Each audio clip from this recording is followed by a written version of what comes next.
আসসালামু আলাইকুম প্রিয় দর্শক, আপনাদের সবাইকে সাদর আমন্ত্রণ জানাচ্ছি বাংলা ভিউ লাইভে। আপনাদের সাথে আছি আমি হাসান মোহাম্মদ শামীম, ক্যামেরায় আছেন আহমেদ রুবেল। দর্শক, উত্তাল রাতের শেষে একটু শান্ত হয়েছে শাহজালাল বিশ্ববিদ্যালয় ক্যাম্পাস। এই জায়গাটিতে আমরা এখন অবস্থান করছি।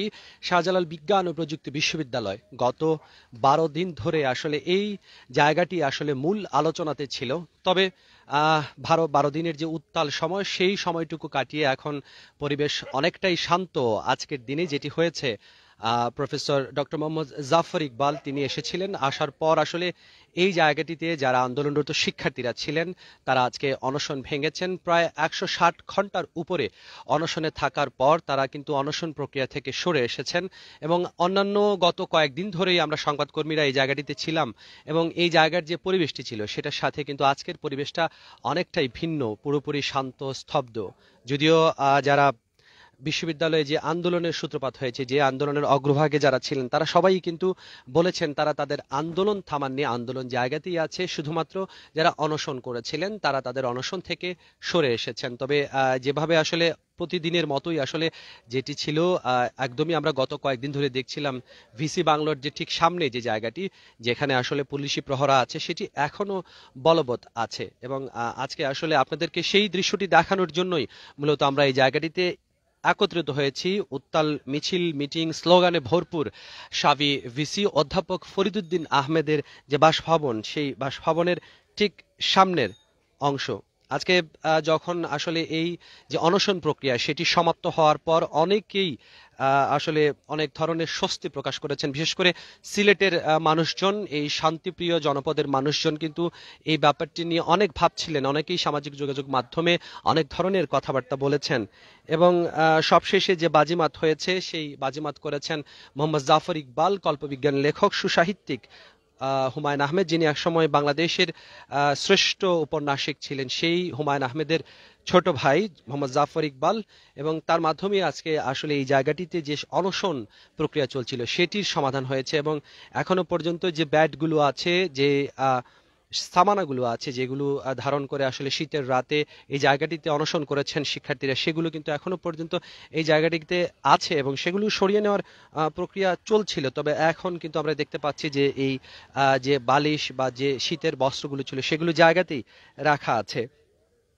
সাবিতে 13ই জানুয়ারি থেকে রাত থেকেই শুরু হয়েছিল আন্দোলন। এবং সেই আন্দোলন ছিল যেটি হচ্ছে প্রভোস্টের পদত্যাগের দাবিতে, এবং সেটি পরবর্তীতে 3 দফা দাবি থেকে 1 দফা দাবিতে এসে ঠেকে। এবং সেই সময়টাতে কিন্তু পুরো বলা চলে শাহজালাল বিজ্ঞান ও প্রযুক্তি বিশ্ববিদ্যালয়ের পরিবেশটাই পাল্টে গিয়েছিল, একদমই অন্যরকম হয়ে গিয়েছিল। এবং যেটা বলছিলাম যে 13ই জানুয়ারি রাতে শুরু হয়েছিল আন্দোলন, 19 জানুয়ারি বিকাল থেকে শুরু হয়েছিল অনশন।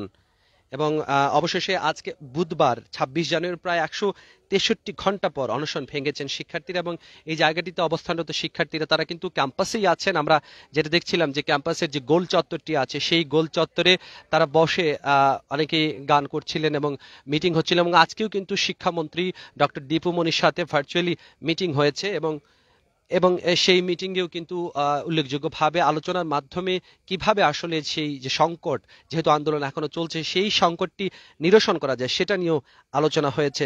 দর্শক, যেটা বলছিলাম যে সাবেক 2 শিক্ষক অধ্যাপক মোহাম্মদ জাফর ইকবাল ও অধ্যাপক ইয়াসমিন হকের চেষ্টায় আজকে অনশন যারা করছিলেন তারা অনশন ভাঙেন। এবং এই দম্পতি গতকাল রাতে ঢাকা থেকে রওনা দেন এবং আজ বুধবার ভোরে তারা ক্যাম্পাসে এসে পৌঁছান। এবং শিক্ষার্থীদের অনশন ভাঙতে জাফর ইকবাল যে ম্যাজিক ম্যান হিসেবে কাজ করেছেন তা আসলে ঘটনা প্রবাহই বলে দেয়। কারণ যেটি হয়েছে আসলে অনেকেই এসেছিলেন শিক্ষার্থীদের অনশন ভাঙানোর জন্য।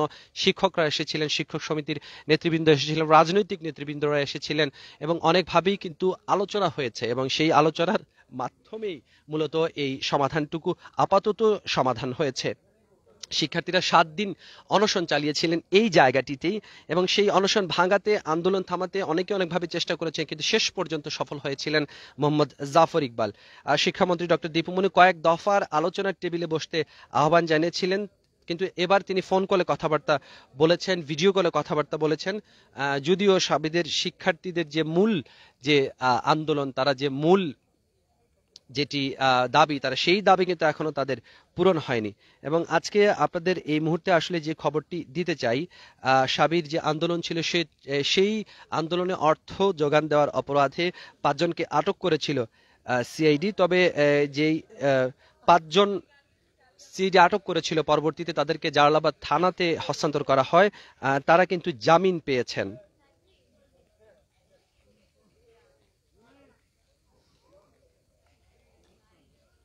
এবং আজকে যেটি শোনা যাচ্ছে যে সাবি ইস্যুতে সিলেটে আসতে পারেন শিক্ষামন্ত্রী ডক্টর দীপু মনি, এবং এই পরিপ্রেক্ষিতে সেটিরই কিন্তু একটা পথ তৈরি হলো কিনা সেটাও কিন্তু একটা ব্যাখ্যার বিষয় আছে, যেটি আপনাদেরকে জানাতে চাচ্ছিলাম। সিলেটের শাহজালাল বিজ্ঞান ও প্রযুক্তি বিশ্ববিদ্যালয় সাবি প্রবি উপাচার্যের পদত্যাগের দাবিতে শিক্ষার্থীদের আন্দোলনে অর্থ যোগান দেওয়ার অভিযোগে গ্রেফতারকৃত 5 জনের জামিন আবেদন মঞ্জুর করেছেন আদালত। এবং সন্ধ্যা 7:30টায় সিলেট মেট্রোপলিটন ম্যাজিস্ট্রেট দ্বিতীয় আদালতের বিচারক সুমন ভূঁইয়া তাদের জামিন আবেদন মঞ্জুর করেন। এবং এটা আসলে একটা প্রক্রিয়া, যে প্রক্রিয়ার মাধ্যমে গতকাল মোহাম্মদ জাফর ইকবাল আসার পরে ভোরের দিকে আসলে পৌঁছেছেন আজকে, এবং পৌঁছার পরে যখন অনশন শেষ হয়ে গেছে, শিক্ষার্থীরা 162 ঘন্টা অনশনের পর তারা খাদ্যদ্রব্য গ্রহণ করেছেন, পানি গ্রহণ করেছেন, তখন পর থেকে কিন্তু আসলে এই যে যারা অনুজ যারা বলছিলেন যাদের অগ্রজকে আসলে মামলা দেওয়া হয়েছিল, সেই মামলা থেকে জামিন পাওয়াটাই সেটা একটা অনেকটাই পজিটিভ দিক।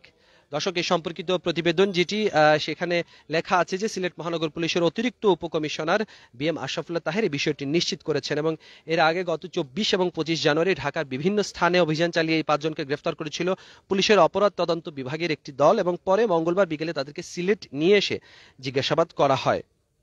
তবে যাদেরকে নিয়ে আসা হয়েছে এদের মধ্যে একজন, যিনি নাজবুল সাকিব নামে পরিচিত, তিনি করোনা আক্রান্ত হয়ে সিলেটের শহীদ শামসুদ্দিন আহমেদ হাসপাতালে চিকিৎসাধীন আছেন। এবং কিছুক্ষণ আগেই শিক্ষামন্ত্রীর সাথে বৈঠক হয়েছে, সেই বৈঠকে যে ভিডিও কনফারেন্স হয়েছে, সেই ভিডিও কনফারেন্সে আসলে উদ্ভূত যে পরিস্থিতি, সেই পরিস্থিতির একটা পরিবর্ধিত রূপ আসতে পারে বলে এখানকার সংশ্লিষ্ট যারা আছেন তারা কিন্তু আশা করছেন। আজকে যেটা হয়েছে, সাবি ইস্যুর একটা সুরাহা হয়েছে। গত 12 দিন ধরেই কিন্তু এই জায়গাটি উত্তপ্ত ছিল, মিছিলে স্লোগানে স্লোগানে গানে গানে আসলে পুরো জায়গাটি একদমই অন্যরকম ছিল, এবং আজকের পরিবেশটি কিন্তু গত 12 দিনের তুলনায় একটু ভিন্ন, এবং একটু ভিন্ন নয়, আসলে বলা হচ্ছে যে পুরোপুরি ভিন্ন। এবং যেটা শোনা যাচ্ছে যে সাবির শিক্ষামন্ত্রী ডক্টর দীপু মনি যিনি বলেছেন যে আসলে শাহজালাল বিজ্ঞান ও প্রযুক্তি বিশ্ববিদ্যালয়ের শিক্ষার্থীদের আন্দোলন যৌক্তিক আন্দোলন, আন্দোলনরত শিক্ষার্থীদের সঙ্গে তাদের কথা হয়েছে, তারা সব ধরনের দাবি বাস্তবায়ন করবেন এবং যে বা যারাই অপরাধী হোক তাদের বিরুদ্ধে ব্যবস্থা নেওয়া হবে। এবং আজকে যেটা বুধবার 26 জানুয়ারি নিজের সরকারি বাসভবনে সমসাময়িক বিষয় নিয়ে আয়োজিত জরুরি সংবাদ সম্মেলনে তিনি এসব কথা বলেছেন, এবং চলমান অবস্থার উপরে শিক্ষামন্ত্রী যেটা বলেছেন যে এখানে যে পুলিশি অ্যাকশনটি হয়েছে তা দুঃখজনক, অনেক শিক্ষার্থী আহত হয়েছেন। অনশনের 8ম দিন বুধবার সকালে শিক্ষার্থীরা অনশন ভেঙেছেন, অর্থাৎ আজকে অনশন ভেঙেছেন, এবং এজন্য তিনি তাদের সাধুবাদও জানিয়েছেন। এবং শিক্ষামন্ত্রী যেটা বলেছেন যে শিক্ষার্থীরা যে কারণে আন্দোলন করেছেন সেসব সমস্যার সমাধান তারা করবেন, এবং তারা আসলে আমরা সব সমস্যার সমাধান করতে চাই সেটাই তিনি বলেছেন। এবং এই যখন পরিস্থিতি শাহজালাল বিজ্ঞান ও প্রযুক্তি বিশ্ববিদ্যালয়ের যে চলমান যে আন্দোলন ছিল, সেই আন্দোলনের অনশনের রাত ছিল, গতকালও রাতেও কিন্তু এখানে অনশন চলছিল। তবে আজকে ম্যাজিক ম্যান সুসাহিত্যিক কথা সাহিত্যিক মোহাম্মদ জাফর ইকবাল পৌঁছানোর পর এই জায়গার চিত্র একটু ভিন্ন হয়ে গেছে, যেটা আসলে সিলেটবাসীর জন্য স্বস্তির একটা ব্যাপার। দর্শক, আমরা আপনাদেরকে জানানোর চেষ্টা করছিলাম শাহজালাল বিজ্ঞান ও প্রযুক্তি বিশ্ববিদ্যালয়ের সর্বশেষ অবস্থা, এবং সেই অবস্থা জানানোর জন্য আপনাদের সাথে বাংলাভিউ লাইভে সংযুক্ত হয়েছিলাম। এই পরিস্থিতির উত্তরণ হোক সেটা আসলে সবাই কামনা করেন, এবং সংবাদকর্মীরা যারা আসলে গত 12 দিন ধরেই এখানে কষ্ট করে আসছিলেন সংবাদ সংগ্রহের কাজে, তারা সবাই আসলে বলা চলে যে একটা স্বস্তির নিঃশ্বাস সবার জন্য এই বিষয়টির আপাত যে সমাধান হয়েছে সেটা। দর্শক, আমরা আপনাদের সাথে আবারও এইভাবে সংযুক্ত হব, জানানোর চেষ্টা করব সিলেটের সর্বশেষ সব খবর। সে পর্যন্ত সবাই ভালো থাকুন, সুস্থ থাকুন, বাংলা ভিউয়ের সাথে থাকুন। খোদা হাফেজ।